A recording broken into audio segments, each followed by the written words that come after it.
médico que fazia de seus pacientes as suas vítimas, deixando um rastro longo de matança entre Londres, Chicago e até mesmo o Canadá. E até mesmo quem diga que ele é o próprio Jack o Estripador. Hoje eu vim falar pra vocês sobre o médico envenenador chamado Thomas Neal Cream. Olá pessoas, sejam muito mais bem-vindos a esse canal. Esse canal fala sobre casos criminais todo sábado a partir das 10 horas da manhã.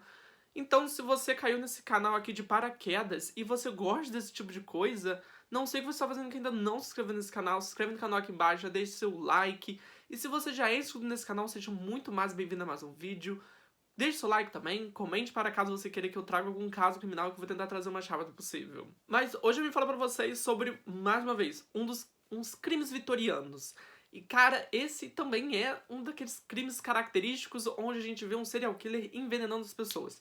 Pra mim, esses são os melhores casos, assim, são os casos mais característicos dessa era, que são casos envolvendo envenenamento, que parecia ser um modus operandi mais comum que tinha na era vitoriana.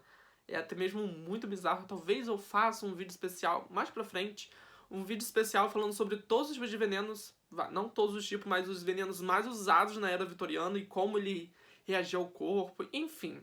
Vamos ver. Acho que chega de enrolação, chega de blá blá blá, sem mais delongas, simbora pro vídeo de hoje. Thomas Neal Cream, também conhecido como o médico envenenador, é um serial killer canadense conhecido por envenenar suas vítimas com estricina. Ao que se sabe, Thomas Neal Cream, ele envenenou 9 pessoas, principalmente mulheres de baixa renda, de classe baixa, prostitutas ou até mesmo mulheres que buscavam ele atrás de um aborto. Mas assim, quem era o Thomas? Thomas Neal Cream nasceu em Glasgow, Escócia, em 27 de maio de 1850. 4 anos depois de seu nascimento, sua família se mudou para o Quebec, no Canadá, onde o pai de Thomas, chamado William, fundou uma indústria de construção naval chamada Wolf's Cave, perto do Quebec. Thomas, que era o mais velho de 8 irmãos, seguiu brevemente os passos do pai na construção naval e depois que o pai também decidiu vender madeira por atacado. Apesar disso, ele não gostou muito desse ramo e decidiu mudar drasticamente em outubro de 1876, aos 22 anos, e decidiu ingressar na faculdade McGill, em Montreal, para estudar medicina pelos próximos 4 anos. Durante a faculdade, Thomas ganhou meio que um status de uma pessoa muito selvagem e também muito extravagante. Ele gostava de ficar andando pela faculdade, já que seu pai tinha dinheiro.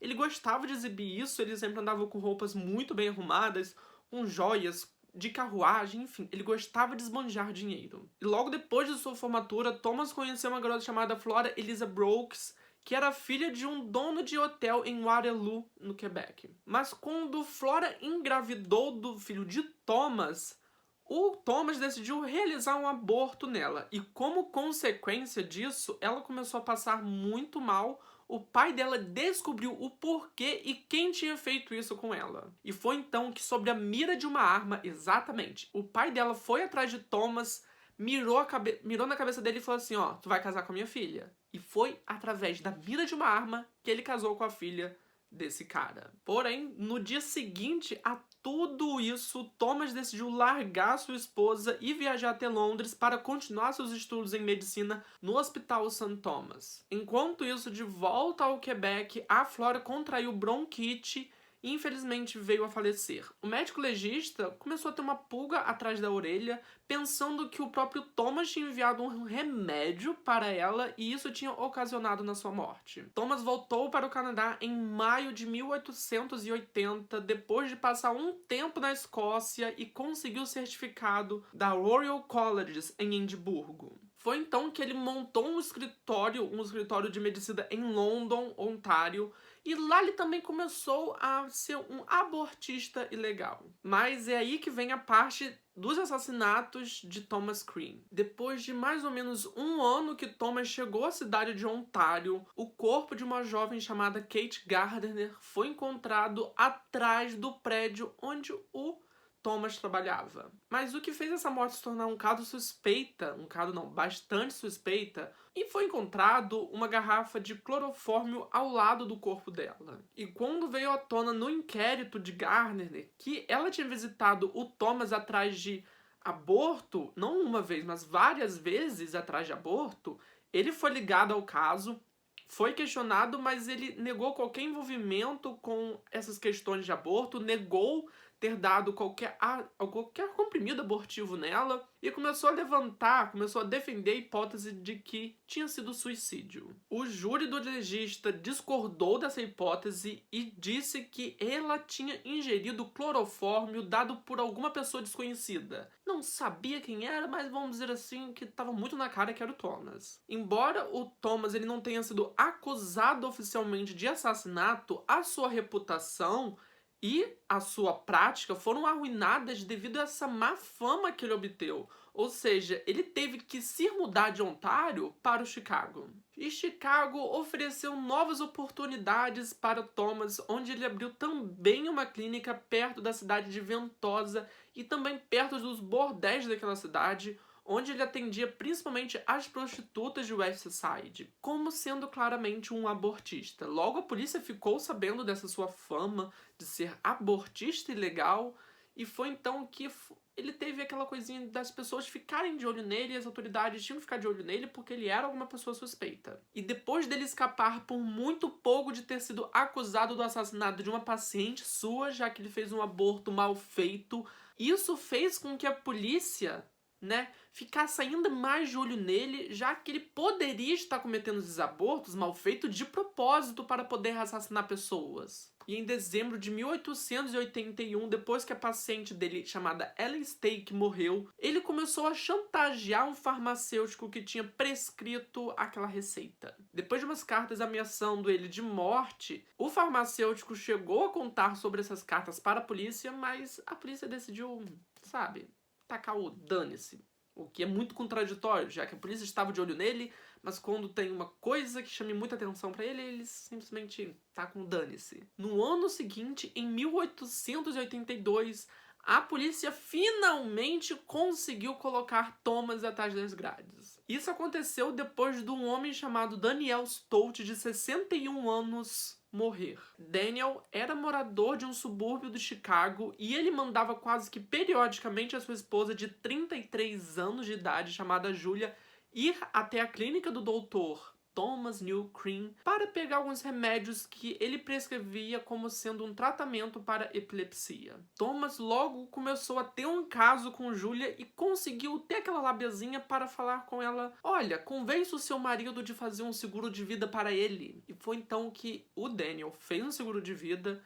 Depois disso, o Thomas prescreveu comprimidos contendo estricina para ele tomar. E depois que o Daniel tomou essas pílulas, ele veio a falecer. A princípio, a morte de Thomas foi dada como uma causa vindo da epilepsia. Um médico legista recebeu uma carta vindo do próprio Thomas, onde ele acusava vários farmacêuticos que tinham prescrevido aquela receita de remédios envolvendo estricina para o Daniel. E mais tarde a tudo isso, as autoridades descobriram que o Daniel estava tentando abrir um processo em nome de Julia atrás dos farmacêuticos que tinham matado o Daniel. E quando o médico legista meio que decidiu não ligar para aquelas cartas, ele foi até o promotor de justiça do estado, onde ele conseguiu a exumação do corpo de Daniel Stout. E nisso foi descoberto que tinha estricina o suficiente no estômago de Daniel para matar mais 3 pessoas.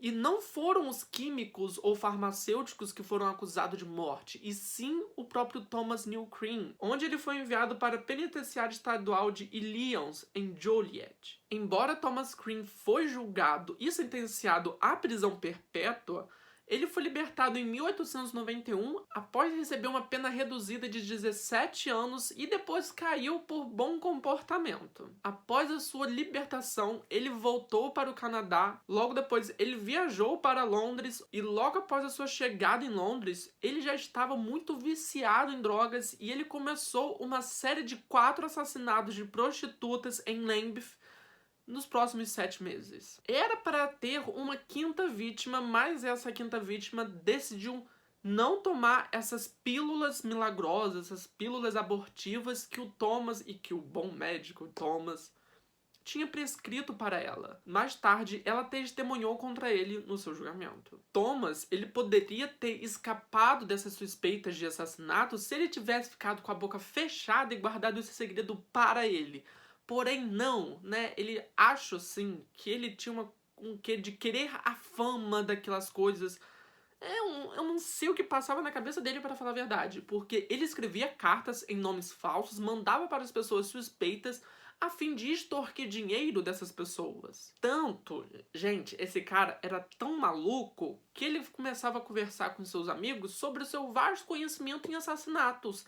Inclusive, ele falou para um amigo ex-detetive de Nova York: vem cá, vamos fazer um tour pelos locais onde eu assassinei as pessoas. É assim, de uma imbecilidade tamanha que não tem explicação. Logo, a polícia foi atrás do Thomas, onde ele foi preso e acusado de 4 assassinatos, uma tentativa de homicídio, fora também acusado de extorsão por 2 médicos em Londres. Seu julgamento aconteceu no Old Bailey em outubro de 1892. O júri demorou pouquíssimo tempo, apenas 10 minutos, para dizer que ele era culpado, e o juiz determinou que a sentença dele era forca. Pouco antes dele ir para a forca, ele meio que confessou a seus carcereiros que ele se arrependia de tudo aquilo, confessou outros assassinatos e ainda disse que a sua morte era merecida. E foi então que ele veio à forca e simplesmente morreu. E desde então há uma suspeita de que ele era o Jack, o Estripador, já que ele era médico,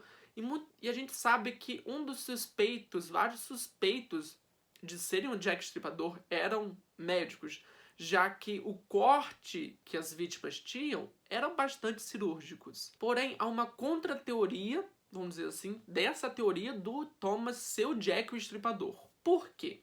Durante os assassinatos de Jack o Estripador, o Thomas estava cumprindo sentença em Illinois pelo assassinato de Daniel Stout. Porém, nesse meio período aí, existia muita corrupção, existia muita... Era, tipo assim, esse sistema penitenciário era muito precário e, tipo assim, haviam vários relatos de pessoas terem saído antes, depois voltavam a ser presas, enfim, era uma confusão essa penitenciária durante esse período.